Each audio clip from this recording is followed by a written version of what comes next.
à tous, bienvenue sur Sunugal ca kanam. Alors dal leen ak jàmm si contenu bi nga xamante ne tey bëgg naa ko def parce que dama yeewu si suba ma gis que ni dans les médias am na démb une personne boo xamante ne dafa ñàkk bakkanam. Elle est décédée au Sénégal suite à des affrontements bi nga xamante ne caravane Ousmane Sonko dafa doon dugg à Kolda. Un certain Aliou Bodian boo xamante ne il avait 37 ans mu décédé en tout cas d'après le communiqué du procureur de la République de Kolda. Je vous mets le communiqué là. Mu décédé suite à un traumatisme à l'abdomen causé par une arme à feu. Et je me suis dit waouh quoi, genre mais genre ci ban Sénégal lañ nekk en fait. Ban Sénégal lañ nekk, Sénégal boo xamante ne je remarque et puis yéen ñëpp aussi je crois que yéen a ngi remarqué ne de plus en plus mi ngi am ay nit yu bëri yuy dee ci ay manifestations notamment aussi saa yu xamee ne Ousmane Sonko mi ngi nekk di génn wala mi ngi def activité dinaa ñëw si la moo ko waral plus tard mais déjà fi nga xam ne bëgg naa fa ñu taxaw mooy le fait que ni nit ñu bëri dañuy nekk di dee Sénégal maintenant de plus en plus si ay manifestations politiques, il faut le souligner, manifestations politiques, et surtout su nekkee dans le camp de l'opposition. Parce que voilà, c'est le constat. Dans le cas du pouvoir, sous manifestation amee, c'est-à-dire mobilisation partisane, président de la République dafay génn wala benn ministre dafay génn dara du xew, enfin en tout cas de façon anormale kenn du dee. Mais pourquoi su dee opposition rek mooy génn? Bah, la plupart des cas da ngay gis ne nit ñi dañuy décédé, notamment bu Ousmane Sonko di def ay activités politiques. Déjà ma bëgg ñu taxaw ci le fait que ni dee gi dafa commencé bëri déjà dans le champ politique te yàgg naa ko wax, def naa ay chroniques yu bëri di ko si wax. Quelquefois sunu force de l'ordre yi waxuma sax les forces de défense et de sécurité pour pas mélanger, mais en tout cas les forces de l'ordre, les forces de notamment police ak gendarmerie lu ci bëri dafay saa ñu waree encadrer ay manifestations ci opposition bi ay nit dañ ciy dee. Loolu wax naa ko waxaat ko, loolu dafa war a arrêter Sénégal.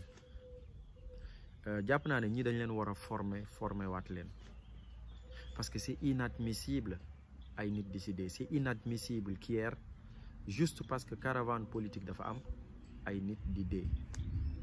Alors attention, je ne dis pas que ni ñoom ñoo causé ñiy dee, mais li ci ëpp ñoom saa yu ñu génnee rek ay bavure, li ñu naan bavure en tout cas dafay am ay nit di ci ñàkk seen ay bakkan.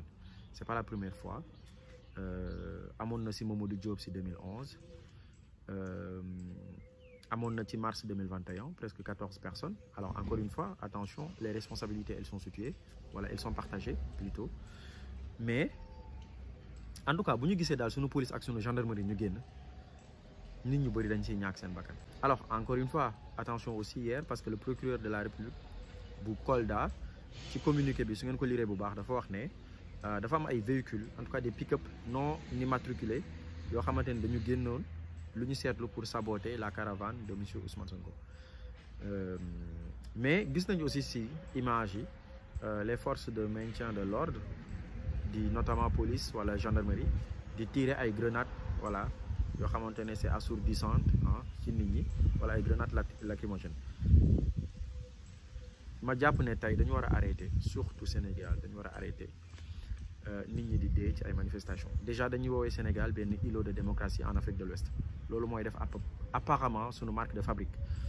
Mais mënuñu am marque de fabrique boobu ba pare ñuy remarquer benn intolérance face à des manifestations.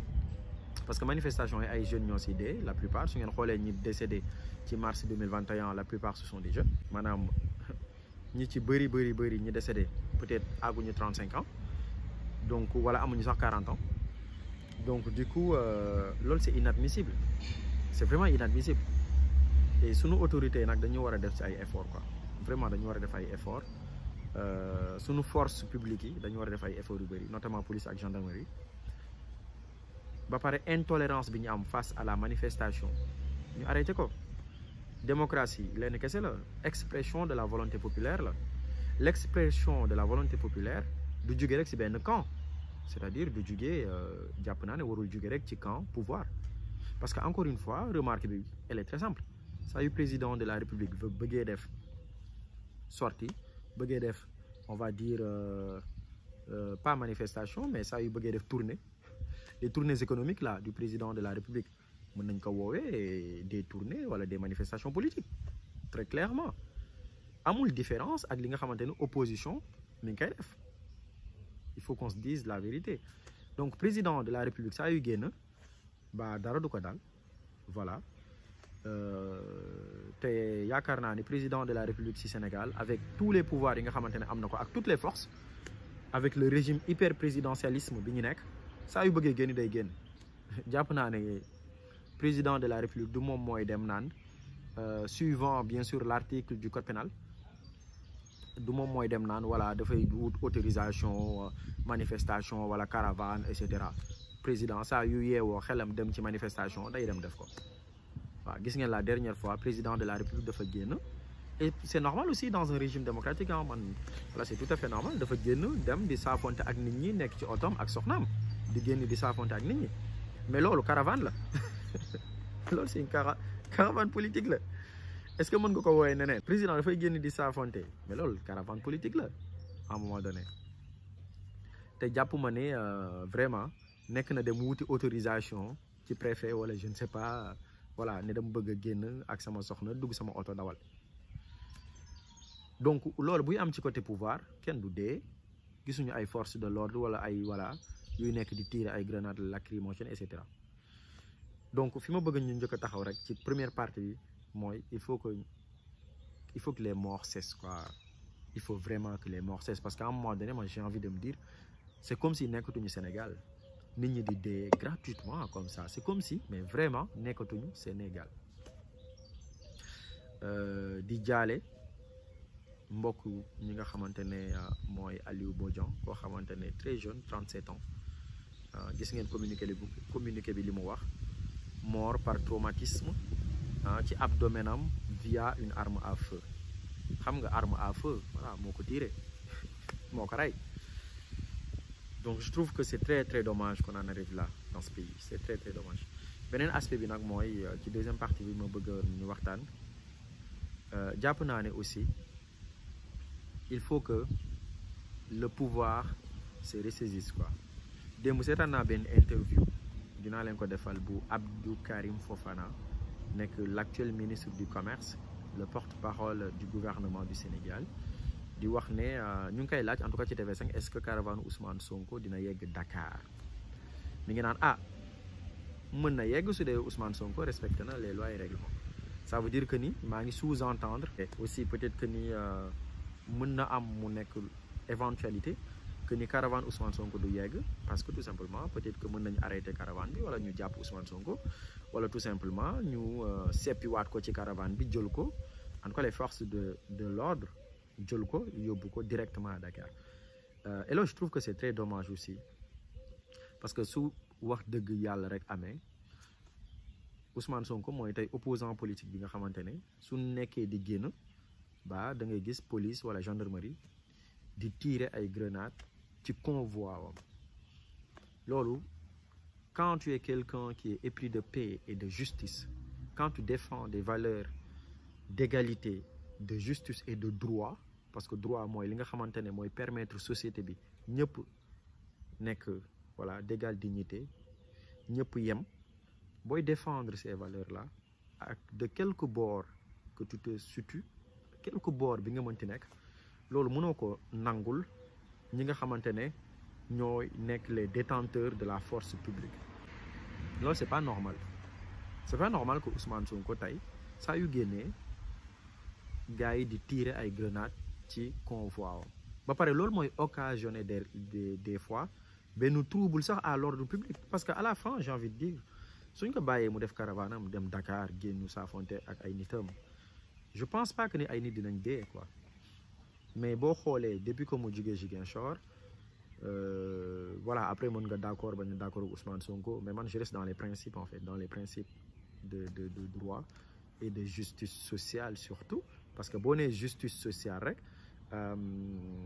li ngay nangul président de la République nga xamante ne dafay génn heure bu ko neexee saafonte ak ñëpp ba loolu aussi ngay nangu tout opposant boo xam ne ci Sénégal ba dafay génn bëgg a gis ay nit waxtaan ak ñoom. loolu c'est des règles basiques dans une marche, n'est-ce pas, de la démocratie.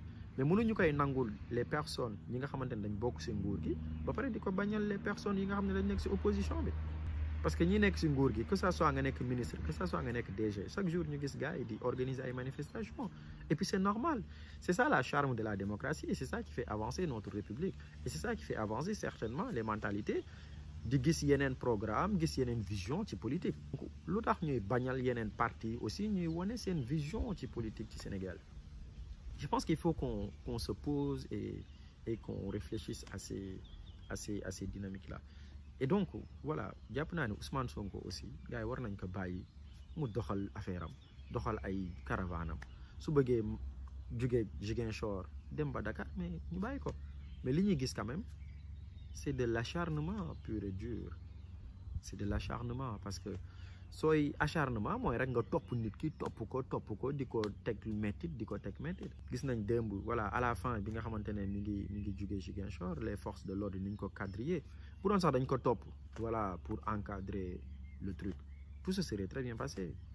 Mais su ngeen ko toppee di ko dóor grenade, xam nga maa ngi ciy def benn post d'ailleurs sur ma page Facebook. Je trouve que c'est pas qualifiable. Vraiment, enfin, toute cette violence, dara waru ko mën a expliquer. Donc, il faut qu'on se ressaisisse. Il faut que ñi nga xamante ne les personnes détentrices de la force publique se ressaisissent, quoi. Parce que bon, enfin, ñoom ñooy may waa ji doole bu mu am. Bàyyi nañ ko bàyyi mu def caravane am dem Dakar. Donc, trouble jàpp naa ne à l'ordre public du ci am. Et puis ay dee surtout duñ ci am. Mais c'est ça en fait là. Parce que tey suñu continuer à ce rythme, beneen nit dina dee ci beneen dëkk. ci biir manifestation et ça c'est dommage parce que bakkan bu root rek, mais c'est une perte pour le Sénégal. Et j'ai l'impression qu'aujourd'hui on minore parce que dañu dem sax ba commencé ko tàmm aussi suñu ay maintenant us et coutume politique dañuy tàmm voilà la bavure policière, les morts avec l'expression politique, l'expression de la démocratie. Et c'est pas comme ça. L'expression démocratique ne doit pas rimer avec, on va dire, avec des morts, tout simplement. Ne doit pas rimer avec de la violence.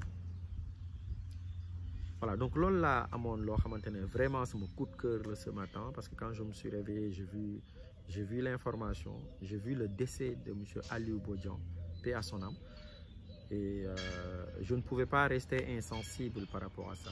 Il y a plusieurs faits, mais si tu pour man bi ci gën a rey rek mooy nañu bàyyi Ousmane Sonko mu yeggale caravane am wala muy yeggale wala muy def ses expressions politiques. Jàpp naa ne buñ ko encadrer ay dee du ci am, ay Sénégalais duñ ci dee, parce que avant tout faudrait pas qu'on voit le militant, il faudrait qu'on voit le Sénégalais, mais vraiment le Sénégalais, parce que nga nekk parti politique boo mënti doon, avant tout tu es du Sénégal, tu es de la République du Sénégal, avec notre devise un peuple, un but et une foi. Loolu dañ ko war di sóoraale ak appartenance politique bu ñu mënti am. Avant tout on est des Sénégalais. Adversité bi fu mu mënti toll, avant tout nous sommes des Sénégalais. Et je pense que loolu dañ koy fàtte. Adversité dafay toll foo xamante ne dañuy fàtte ne ñun ay Sénégalais lañ. Avant tout dañu bokk Sénégal te bu ñu waxee Sénégal nit ñi ay mbokk lañ. Donc tey waa Kolda seen doom su deewee, c'est comme si tout le Sénégal moo war a perte. Loolu ça mérité tey deuil national, parce que xam ne dañ ko rey par arme à feu, c'est très grave, c'est extraordinaire, c'est très très grave. Et je pense que il faut qu'on arrive à se ressaisir. Quand bu ñu mënti bokk, il faut qu'on arrive à se ressaisir, parce que échéances yi ñu jëm, certes c'est des échéances qui sont fondamentales pour la survie de notre République. Elles sont fondamentales ces échéances. Ñun ñëpp kenn ku ne bëgg na Sénégal génn ci avec la tête la plus haute possible. Donc il faut que voilà qu'on sache raison garder et qu'on essaie de se retrouver autour de l'essentiel pour tirer le Sénégal, parce que loolu rek moo am solo. Je vous remercie du visionnage. N'hésitez surtout pas à vous abonner sur la chaîne YouTube voilà tey waxtaan boobu laa bëggoon ñu seq. N'hésitez vraiment pas à vous abonner sur la chaîne YouTube, à partager massivement ce contenu autour de vous pour que képp ku nga xamante ne sénégalais la ak fu mu mënti bokk ci appartenance politique mu mën a xam ne li am solo mooy l'intérêt général, et l'intérêt général c'est la nation, c'est le peuple, c'est la République du Sénégal avant quoi que ce soit.